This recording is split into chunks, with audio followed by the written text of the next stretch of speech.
ప్రభువైన యేసు క్రీస్తు యొక్క పరిశుద్ధ నామములో మీ అందరకు అమలాపురం హౌసింగ్ బోర్డు క్రీస్తు సంఘము మరియు కాకినాడ బాపూజీ నగర్ క్రీస్తు సంఘముల తరపున సత్య సువార్త అనే మా టీవీ ప్రసారాలకు స్వాగతం తెలియజేస్తూ ఉన్నాను. ఈవేళ ధ్యానాంశం ఏంటంటే ప్రభువును స్తుతించుడి. హెబ్రీ భాషలో హల్లెలూయా. దీని గురించి ఇవాళ మనం మాట్లాడుకుందాం, ప్రార్థన చేసుకుందాం. పరలోకమందున్న మా ప్రియ తండ్రి, పరిశుద్ధుడా, నీ పరిశుద్ధ నామమునకు స్తోత్రములు స్తుతులు తెలియజేస్తూ ఉన్నాను తండ్రి. ఆశ్చర్యకరుడా, ఆలోచనకర్త, బలవంతుడికి తండ్రి, నీకే స్తోత్రాలు తెలియజేస్తూ ఈవేళ ప్రభువుని స్తుతించుడి అనే అంశం మీద మాట్లాడబోతుండగా నీవే నాతో ఉండి మాట్లాడమని వినయపూర్వకంగా యేసు క్రీస్తు యొక్క పరిశుద్ధ నామములో ఈ ప్రార్థన చేయుచున్నాను తండ్రి, ఆమేన్. ధ్యానాంశం ఏంటంటే హల్లెలూయా. హల్లెలూయా అన్న పదము హెబ్రీ భాషలో, దానికి తెలుగు తర్జుమా ఏంటంటే ప్రభువును స్తుతించుడి అని అర్థం అండి. హెబ్రీ భాషలో హల్లెలూయా, తెలుగులో ప్రభువును స్తుతించుడి. ఇంగ్లీష్ తర్జుమా ఏంటంటే ప్రైజ్ ద లార్డ్. ఇంగ్లీష్ పదం ఏంటంటే ప్రైజ్ ద లార్డ్. ఈ ప్రైజ్ ద లార్డ్ లేదంటే హల్లెలూయా అన్న పదము మనము ప్రభువుని స్తుతిస్తున్నట్లుగా ఈ పదం మనకి వర్తిస్తూ ఉంటుంది. ప్రభువుని స్తుతించుడి అని చెప్తున్నాం అన్నట్టు మనం. ఇప్పుడు నేను మిమ్మల్ని ప్రభువుని స్తుతించండి అని చెప్తున్నాను. మీరేం చేయాలంటే ఈ ప్రకటన గ్రంథంలో పరిశుద్ధులందరూ కూడా ప్రభువుని ఏ విధంగా స్తుతించారో అలాగ స్తుతించారు మనం. ఈ హల్లెలూయా అనే పదానికి అర్థం ఏంటంటే HALAH, హలే అంటే స్తుతి, హలే అంటే స్తుతి, HALAH, JAH అంటే యెహోవాకు అని అర్థం అనమాట అండి. అది తగ్గింపబడిన రూపం. అది అంటే మనం దేవునికి స్తుతి చెల్లించాలి, యెహోవాను స్తుతించుడి అని అర్థం వస్తుంది అనమాట. అది అసలు మనం దేవుని ఎందుకు స్తుతించాలి, ఇది ప్రశ్న వేసుకోవాలి. మనం దేవుని మనం ఎందుకు స్తుతించాలి అంటే 2 విషయాలను బట్టి మనం దేవుని స్తుతించాలి. మొదటి విషయం ఏంటంటే ఆయన ఏమై ఉన్నాడో, 2 ఆయన మనకి ఏం చేశాడో దానిని బట్టి మనం ఏం చేయాలంటే దేవునికి మనం స్తుతి చెల్లించాలి. కీర్తన గ్రంథము 152వ వచనం చూసినట్లయితే, కీర్తన గ్రంథము 152వ వచనం, ఆయన పరాక్రమ కార్యమును బట్టి దేవుని స్తుతించండి అని పాట పాడతాం మనం. దేవుని స్తుతించుడి, ఎల్లప్పుడూ దేవుని స్తుతించుడి, ఆయన పరాక్రమ కార్యమును బట్టి ఆయనను స్తుతించుడి అని ఉంటుందండి. అంటే మన జీవితాలు ఆయన ఎంత గొప్పవాడో అందును బట్టి ప్రతి ఒక్కరూ కూడా సజీవంగా భూమి మీద జీవిస్తున్న మనం అందరము కూడా ఆయనను స్తుతించవలసిన వారమై ఉన్నాము. ఎందుకంటే ఈ విశ్వాన్ని అంతటినీ నడిపిస్తున్నటువంటి వాడు ఆయనే. ఈ విశ్వాన్ని బ్రతికిస్తూ మనల్ని కూడా ఈ విశ్వంలో బ్రతికిస్తున్నవాడు కూడా ఆయనే. ఇంకొక విషయం ఏంటంటే మనం పాపముల చేతను అపరాధముల చేతను చచ్చిన వారమై ఉన్నప్పుడు తన ప్రియకుమారుడైన ప్రభువైన యేసు క్రీస్తును శరీరధారిగా మన కొరకు ఈ లోకంలోకి పంపించి ఆయన రక్తముచే మన పాపం నుండి విడిపించి నిత్య జీవానికి వారసులుగా చేసినందుకు మనము ఎక్కువగా ఆయనను స్తుతించవలసిన వారమై ఉన్నాము. అలాగనే రెండోది ఏంటంటే ఆయన ప్రభావమును బట్టి ఆయనను మనం స్తుతించాలి. ఆయన మన జీవితంలో ఏం చేశాడో, ఏ గొప్ప కార్యాలు చేస్తాడో వాటన్నిటిని బట్టి కూడా మనము దేవుని స్తుతించాలని చెప్పి దైవలేఖనం మనకు తెలియజేస్తుంది. అంటే ఇక్కడ మనం చూసినట్లయితే ప్రకటన గ్రంథంలో దేవుని ఏ విధంగా అయితే స్తుతించారో ఒక్కసారి కనుక మనం జ్ఞాపకం చేసుకున్నట్లయితే మనము కూడా ఆ విధంగానే స్తుతులు చెల్లించాలి. ప్రకటన గ్రంథము 19వ అధ్యాయం 1-6 కనుక మనం చదివినట్లయితే ఇక్కడ పరిశుద్ధులు దేవుని ఎలాగైతే స్తుతించారో నేను మీకు తెలియజేస్తూ ఉన్నాను ఇవాళ. చూడండి, ప్రకటన గ్రంథం 19వ అధ్యాయం 1 నుంచి కనుక మనం చూసినట్లయితే, అటు తరువాత బహుజనుల శబ్దము వంటి గొప్ప స్వరము పరలోకమందు ఇలాగు చెప్పగా వింటిని. అంటే ప్రభు అయిన యేసుక్రీస్తు వారి యొక్క ప్రియ శిష్యుల్లో ఒకడైనటువంటి యోహాను సువార్తను ప్రకటిస్తున్నందుకు పద్మాసు దీపంలో ఖైదీగా ఉన్నాడండి. ఆయన పద్మాసు దీపంలో, ఆ దీపం అంటే సముద్రపు మధ్యన ఒక భూభాగము, ఆ చల్లని రాతి నేలలో అక్కడ ఆయన చెరసాలలో ఉన్నప్పుడు, ఖైదీగా ఉన్నప్పుడు దేవుని యొక్క దర్శనము ఆయనకి కలిగిందండి. ఆ అపోస్తులు కనుక దేవుడు జరగబోయే దానిని హెచ్చరించమని చెప్పి దేవుడు యోహాను చేత ప్రకటన గ్రంథాన్ని రాయించాడండి. ప్రకటన గ్రంథం యొక్క ఉద్దేశం ఏంటంటే, ఆదిమ సంఘంలో రోమా ప్రభుత్వము క్రైస్తవులను హింసిస్తూ ఉన్నప్పుడు త్వరలోనే ఈ హింసలన్నీ కూడా సద్దుమణిగిపోతాయి, కొద్ది కాలము గనుక మీరు సహించినట్లయితే గొప్ప సంతోషాన్ని పొందబోతున్నారు. ఎలా సంతోషాన్ని పొందబోతున్నారు?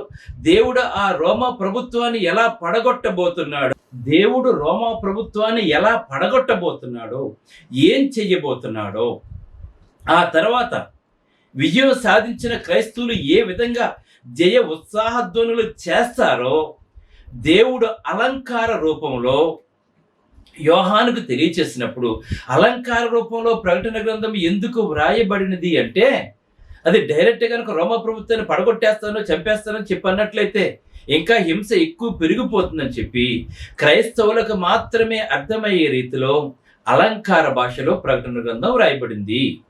ఇది ప్రతి ఒక్కరూ కూడా తెలుసుకోవాలండి. ప్రకటన గ్రంథం చదువుతున్నప్పుడు కొన్ని గుర్తులు ఉంటాయి. ఆ గుర్తులకు కనుక అర్థం తెలియకపోతే తప్పుదారిలోకి వెళ్ళిపోతూ ఉంటారు చాలా మంది ప్రకటన గ్రంథం విషయంలో తప్పు చేస్తూ ఉన్నారు ఇవాళ. అది వేరొక అంశంగా మనం మాట్లాడుకుందాం. ఇప్పుడైతే ఇక్కడ ఏమని రాస్తున్నాడంటే, అటు తరువాత బహుజనుల శబ్దము వంటి, అంటే చాలా మంది జనుల శబ్దం, కొన్ని వందల లక్షల మంది శబ్దం చేస్తే ఎలాగుంటుందో అటువంటి శబ్దాన్ని యోహాను చూస్తున్నాడు, దర్శనంలో చూస్తున్నాడండి. ఆయన బహుజనుల వంటి గొప్ప స్వరము పరలోకమందు ఎలాగూ చెప్పగా వింటిని. పరలోకంలో ఇలాగ చెప్పగా విన్నాడు. అది ఏంటంటే ప్రభువును స్తుతించుడి అని ఉందండి. అంటే వాళ్ళందరూ అక్కడ ఏమనుకుంటున్నారండి, వాళ్ళు ప్రభువుని స్తుతించండి అన్నారండి. అంటే ఎందుకు స్తుతించాలో కింద తెలియచేస్తున్నాడు. ప్రభువుని స్తుతించండి అన్న దగ్గర 2 అనే నెంబర్ ఉంది చూడండి. దాని కింద మూల భాషలో హల్లేలుయా అని ఉందండి అక్కడ. అంటే ప్రభువును స్తుతించుడి అన్న పదానికి మూలం ఏంటంటే హల్లేలుయా, హెబ్రీ భాషలో హల్లేలుయా. మనం తెలుగు వారం గనక ప్రభువుని స్తుతించండి అని మాట్లాడుకుంటున్నాం. అలానే వాళ్ళు హెబ్రీలు ఏమనేవారంటే హల్లేలుయా అని అనేవారండి. హల్లేలుయా అంటే ప్రభువుని స్తుతించండి అని చెప్పి అనేవారండి వాళ్ళు, హెబ్రీలు కనుక వాళ్ళు. అది హెబ్రీ భాష. ఇది మనం తెలుగు వాళ్ళు కనుక ప్రభువును స్తుతించండి అని మాట్లాడుతుంటాం మనం. కానీ మనం ఏం చేస్తున్నాం అంటే ఇప్పుడు కూడా చాలా మంది ఆ హెబ్రీ భాషనే హల్లేలుయా అని చెప్పి వాడుతూ ఉన్నారు. మనం తెలుగు వాళ్ళమైనా కూడా ఆ పదాన్ని బాగుంది కదా అని చెప్పి హల్లేలుయా అని చెప్పి మన పాటల్లో కానీ చాలా చోట్ల మనం వాడుతూ ఉంటాం మనం.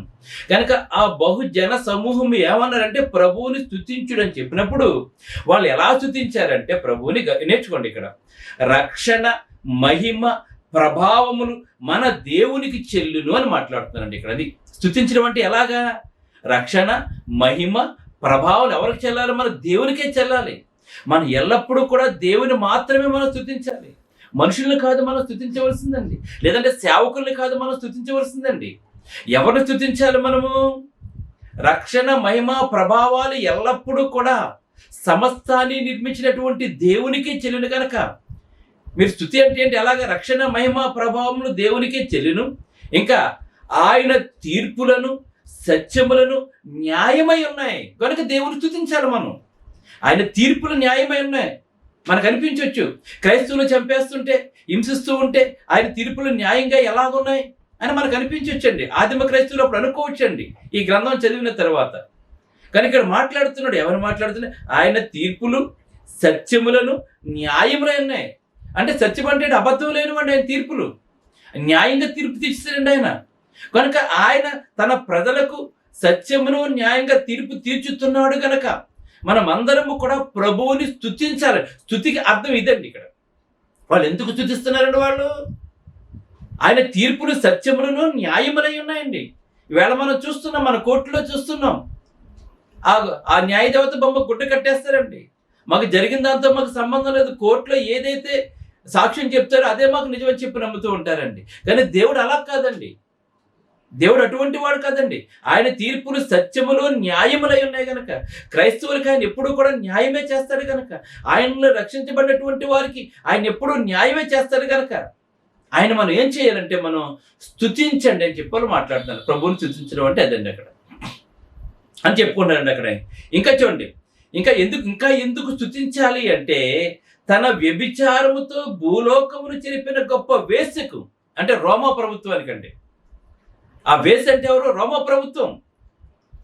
రోమా ప్రభుత్వం అంటే ఎలా ఉండేవారండి వాళ్ళు? అత్యంత ఖరీదైన పట్టణం రోమా పట్టణము. ఆ నీరో చక్రవర్తి ఎంత విలాసవంతమైన జీవితాన్ని జీవించేవాడో తెలుసా మీకు? నీరో చక్రవర్తి రోమాను పరిపాలన చేసినప్పుడు అతనికి నెమళ్ళ మెదళ్ళంటే చాలా ఇష్టం అంటండి. అతనికి రోజుకి ఒక భోజనంలోకి ఎన్ని మెదళ్ళు కావాలో మీరు అర్థం చేసుకోండి. అంటే నెమళ్ళు, ఆ నెమల యొక్క మెదడు కొరకు కొన్ని వేల నెమళ్లను చంపేసి ఆ మెదళ్లతో అతనికి ఆహారం సిద్ధం చేసేవారండి. అంటే అంత విలాసవంతమైన జీవితాన్ని జీవించాడు. రోమపట్నం అంటే ఎలా ఉండేదండి? అది ప్రపంచాన్ని పరిపాలించింది, తిరుగులేని రాజ్యంగా ఉందండి అది రోమా ప్రభుత్వము. సాయంకాలం ఇప్పుడు మనం పట్టణాలు ఎలాగైతే దీపపు కాంతితో వెలిగిపోతూ ఉన్నాయో, ఆ మొదటి శతాబ్దంలోనే రోమా పట్టణం సాయంకాలం అయినప్పటికీ ఆ రంగురంగుల దీపపు కాంతితో వెలిగిపోతూ ఉండేదండి. అత్యంత ధనికులైన వారందరూ కూడా వచ్చినప్పుడు అక్కడ ప్రశస్తమైన సంగీతంతో వాళ్ళు ఊగి తేలిపోయారండి. ఆ సంగీత నాదంలో ఇక అక్కడ ఆనందానికి అంతు లేదండి. ఎటువంటి సంతోషం కావాలన్నా కూడా రోమా ప్రభుత్వంలో దొరికిందండి. అందుకే ఆ పట్టణాన్ని వాళ్ళు ఎలా వర్ణిస్తుందంటే, బైబిల్ ఎలా వర్ణిస్తుందో అంటే ఇక్కడ తెలియజేస్తుంది చూడండి. ఎంత ఐశ్వర్యంలో తేలిపోయి, నేను విధవరాలను కాదు, నాకు తిరుగులేదు, నన్ను ఎవరు కూడా ఏమీ చేయలేరు, ఏమన్నా చెయ్యాలంటే ఇంకొకటి పుట్టాలి అన్నంత గర్వంతో ఉన్న పట్టణము. ఆ గర్వంతో ఆదిమ సంఘాన్ని హింసిస్తూ, ఆదిమ సంఘస్థులను ఏం చేస్తుందండి? చంపివేస్తూ, ప్రవక్తలు చంపివేస్తుందండి ఇది రోమా ప్రభుత్వం.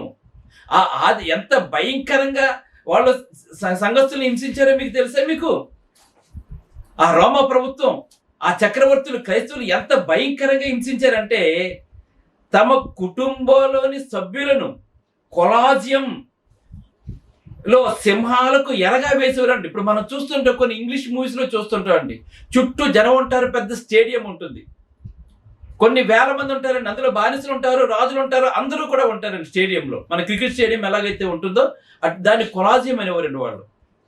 అక్కడ ఒక క్రైస్తవుడు బానిసని కానీ ఒక క్రైస్తవుని కానీ తీసుకొచ్చి అందరూ రింగ్లో పెట్టేవారండి, ఆ స్టేడియంలో పెట్టేవారు. అక్కడ ఒక సింహాన్ని వదిలేవారండి.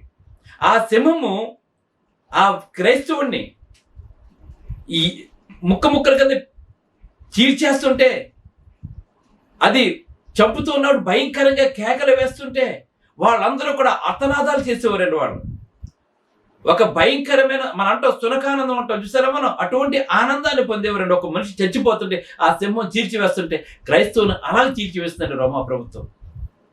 ఇంకా చూసినట్లయితే రాత్రుల్లో రోమా ఆకాశాలను వెలిగించే దివిటీలుగా క్రైస్తవులు ఏం చేస్తారో తెలిసిన వాళ్ళు, దివిటీలుగా తారులో ముంచి, బతికున్న వాడిని తారులో ముంచేసి దివిటీలుగా వెలిగించుకునేవారండి వాళ్ళు.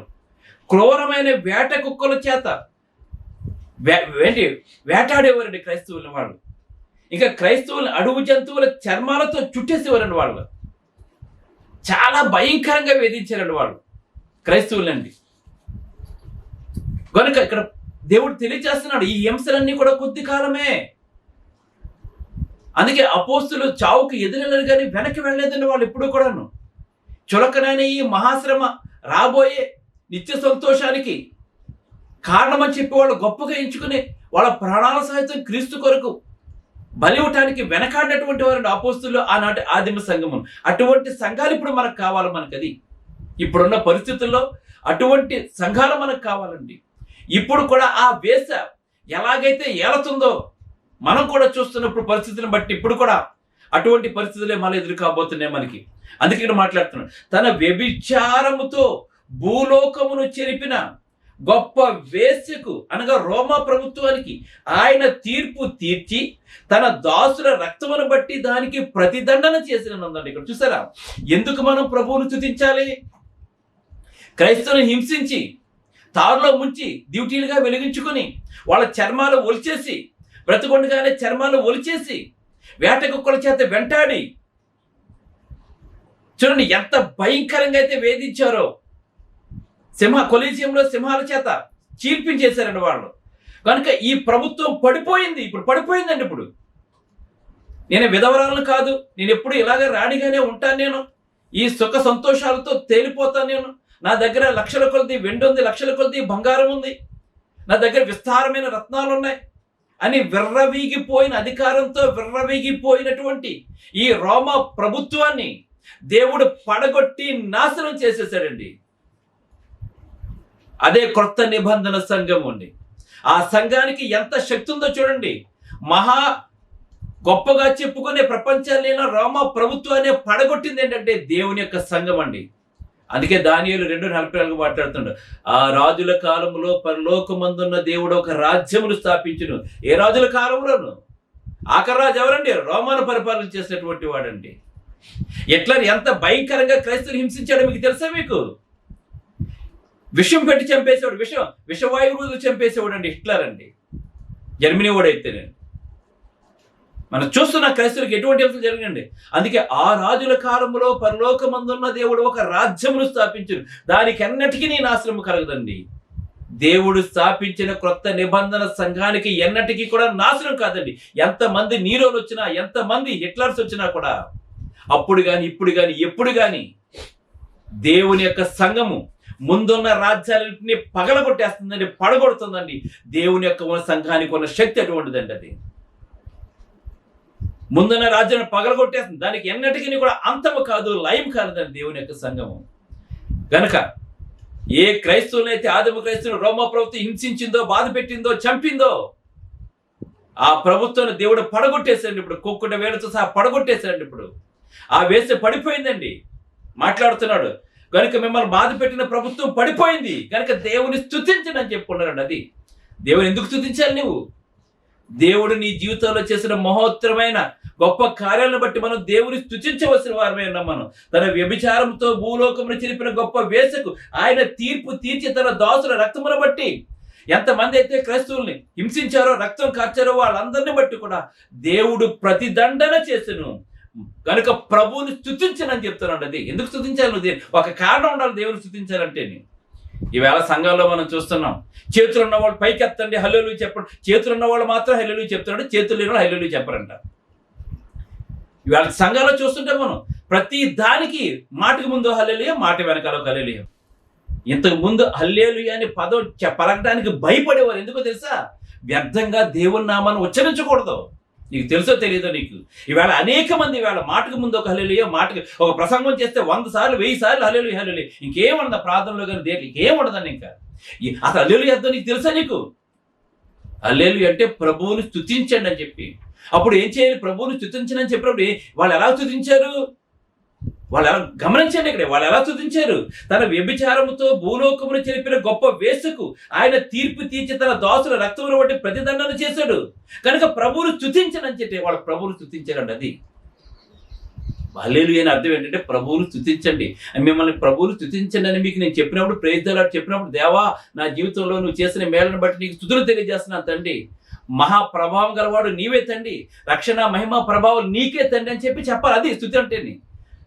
నేను మీకు హల్లెలూయా స్తుతించండి అని చెప్తే మీరు మళ్ళీ హల్లెలూయా అంటే మీరు నన్ను స్తుతించండి అని చెప్తే ఏముంది? దాని అర్థం ఏంటి? ఇప్పుడు నేను మీకు ఆ పని చేయమని చెప్పాను, మీరు చెయ్యాలి. కానీ మీరేం చేస్తారు? మళ్ళీ నాకు ఆ పని మీరు చేయండి నాకు చెప్తారు మళ్ళీ తిరిగి. మీరు అసలు దాంట్లో అర్థం ఉంది అసలు మీకు? హల్లెలూయా అంటే వ్యర్థంగా హల్లెలూయా అనండి, హల్లెలూయా అంటే మేము చెప్తుంటే అక్కడ కూర్చుని హల్లెలూయా హల్లెలూయా అని ఎత్తారండి. అంటే ఏంటి? మీరు దేవుని స్తుతించని నేను చెప్పినప్పుడు మీరు ఏం చేయాలి? మీ జీవితంలో దేవుడు చేసిన మేలు బట్టి స్తుతించాలి. మళ్ళా హల్లెలూయా అంటే మీరు ఏం చేస్తున్నారు? మళ్ళాను నాకు చెప్తున్నారు, మీరు చేయండి అని చెప్తున్నారు. అసలు అర్థం మార్చేస్తున్నారు మీరు మొత్తం దాన్ని. చాలా మందికి అర్థం కూడా హల్లెలూయా అంటే అర్థం కూడా తెలియని సువార్తికులు ఈవేళ ప్రపంచం నిండా కోట్ల మంది ఉన్నారండి ఈవేళ. ఇక్కడ ఎలా స్తుతులు తెలియజేస్తారండి ఈవేళ? అలాగే స్తుతులు తెలియచేయాలి అంతే. ప్రతి అడ్డమైన దానికి ఈ పదాన్ని ఉపయోగించేసి ఈవేళ ఎందుకు పనికిరాని పథకం చేసేస్తున్నారు ఈవేళ. ఇక్కడ చూడండి, ఈ ప్రకటన గ్రంథంలో ఎందుకు స్తుతిస్తున్నాడు? ఇక్కడ రక్షణ, మహిమ, ఘనత, ప్రభావాలు నీకే చెందుతున్నాయి ప్రభువా. అది స్తుతించడం అంటే. బైబిల్ నాలెడ్జ్ లేని వాళ్ళు వీళ్ళ బయలుదేరేస్తారు. వీళ్ళ థియాలజీలు చేసేస్తారు, యూకేలు వెళ్ళిపోతారు, యుఎస్లు వెళ్ళిపోతుంటారు. దాని అర్థం కూడా తెలుసుకోలేరండి వీళ్ళ. ఈ యుగ సంబంధమైన దేవత వారి మనోనేతలకు గుడ్డితనం కలగజేయటం వల్ల ఈ హల్లెలూయా అనే పదాన్ని వీళ్ళ హాస్యాస్పదంగా చేసేస్తారండి వీళ్ళ. హల్లెలూయా అంటే దేవుని స్తుతించనని నేను చెప్పినప్పుడు మీరు ఏం చేయాలి? రక్షణ, మహిమ, ఘనత, ప్రభావం దేవునికి చెల్లాలని చెప్పాలి మీరు. అది ఇక్కడ ఏం చెప్తున్నానండి? తన వ్యభిచారముతో భూలోకమును చెరిపి గొప్ప వేసుకు ఆయన తీర్పు తీర్చి తన దాసుల రక్తమును బట్టి దానికి పెద్దన్నం చేశారు కనుక ఏం చేయండి? ఇప్పుడు మీరు ప్రభువును స్తుతించనని చెప్తున్నాడండి. ఆ పట్టణపు పొగ యుగ యుగములు పైకి లేచుచున్నది. ఇక్కడ చెప్తున్నాడు, అప్పుడు ఆ 24 పెద్దలను 4 జీవులను సాగిలపడి ఆమెనన్నారు, ప్రభువును స్తుతించని చెప్పిరి. ప్రభువును స్తుతించుడి అని చెప్పుచు సింహాసనసుడగు దేవునికి నమస్కారం చేసిరి. మరియు మన దేవుని దాసులారా, ఆయనకు భయపడలారా, కొద్దివారేమి గొప్పవారేమి మీరందరూ ఆయన స్తుతించుడి అని చెప్పుచు ఒక స్వరము సింహాసనం నుండి వచ్చెను. అప్పుడు గొప్ప జనసమూహం శబ్దము, విస్తారమైన జలముల శబ్దమును, బలమైన ఉరుములు శబ్దమును పోలిన ఒక స్వరము, సర్వాధికారి యొక్క ప్రభువునగు మన దేవుడు ఏలుచున్నాడు, ఆయనను స్తుతించని చెప్పారు. ఇది స్తుతి అంటే అర్థం అండి. మనం ఏది పడితే మాట్లాడేసి, ఎలా పడితే అలా మాట్లాడేసి మన దేవుని వాక్యాన్ని మన ఇష్టం వచ్చేట్టు వాడేసుకుంటున్నాం. మనం అలా కాకుండా హల్లెలూయా అంటే ప్రభువును స్తుతించే ఎలా స్తుతించాలి? ఆయన పరిశుద్ధ, మనం పాడతాం కదా, మనం ఆయన మహా పరాక్రమం బట్టి ఆయన స్తుతించుడి, ఆయన మన జీవితంలో చేసిన మహాకార్యాలను బట్టి స్తుతించుడి, చేసిన మేళను బట్టి స్తుతించాలండి. అది ప్రభువును స్తుతించనని చెప్పినప్పుడు, అయ్యో నా జీవితంలో నాకు రక్షణ ఇచ్చాడు, నా సమస్యలు తీర్చాడు, నా తోడుగా ఉంటున్నాడు, నేను నడిపిస్తున్నాడు, దేవా నీకు అది చెప్పాలంది. అది మన హల్లెలూయా అంటే తిరిగి హల్లెలూయా అని మీరు స్తుతించండి. ఎవరు స్తుతిస్తున్నారు దేవుణ్ణి? వాక్యాన్ని అర్థం చేసుకోండి. దయచేసి ప్రార్థన చేసుకుందాం. పరిశుద్ధుడు అయిన తండ్రి, పరలోకమందున్న దేవ, నీ పరిశుద్ధ నామమునకు స్తోత్రాలు తండ్రి. హల్లెలూయా అంటే అర్థం ఏంటి? ప్రభుని ఎలా స్తుతించాలో తండ్రి, ఆనాడు ఆదిమ క్రైస్తవులు ఎలాగైతే స్తుతించారో తండ్రి, మేము కూడా అలాగనే స్తుతించాలి తండ్రి. ఈ దినం అంతా కాపాడేందుకు నీ స్తుతులు తెలియచేయాలి తండ్రి. ఇచ్చిన ఆహారం బట్టి స్తుతులు తెలియచేయాలి తండ్రి. ఇచ్చిన బిడ్డలు బట్టి స్తుతులు తెలియచేయాలి తండ్రి. చక్కటి ఆరోగ్యం దయచేసిన స్తుతులు తెలియచేయాలి తండ్రి. ఎలాగ స్తుతులు తెలియజేయాలి కదండి. హల్లెలూయా అంటే మళ్ళీ తిరిగి హల్లెలూయా చెప్పుకుంటే అది ఎవరికి వెళ్తుంది? సాతాను ఈ దేవుని నామానికి మహిమ కలగకుండా చేస్తున్నారు తండ్రి. ఈ అర్థం చేయలేక తండ్రి అనేక మంది పొరపడుతున్నారు కనుక ఈ సత్యవాక్యం తెలుసుకుని ప్రతి ఒక్కరూ సత్యములో జీవించే కృపను దయచేసి అనేక ఆత్మలను కాపాడటానికి, కొత్త నిబంధన సంఘం యొక్క సత్యాన్ని చెప్పడానికి నీ దాసుని నీ ఆత్మతో శక్తితో బలంతో నింపమని ఈ వాక్యం ప్రతి ఒక్కరిని పేరు వలసిన బలపరిచి అనేక మంది ప్రార్థనా సాయాన్ని కోరుచున్నారు తండ్రి. వారందరికీ మా ప్రార్థనా సాయం తెచ్చేయమని క్రీస్తునామములో వేడుకొంచున్నాను తండ్రి. ఆమేన్. మీ అందరికీ వందనములు. బ్రదర్ జార్జ్ రాజు వారా, church of Christ, housing board, Amalapuram, near KIMS medical college, Konaseema district, 523201. Mobile number 9848730355, 92933174174. Email ID georgerajuvara@gmail.com. Website www.helpingforpoor.com.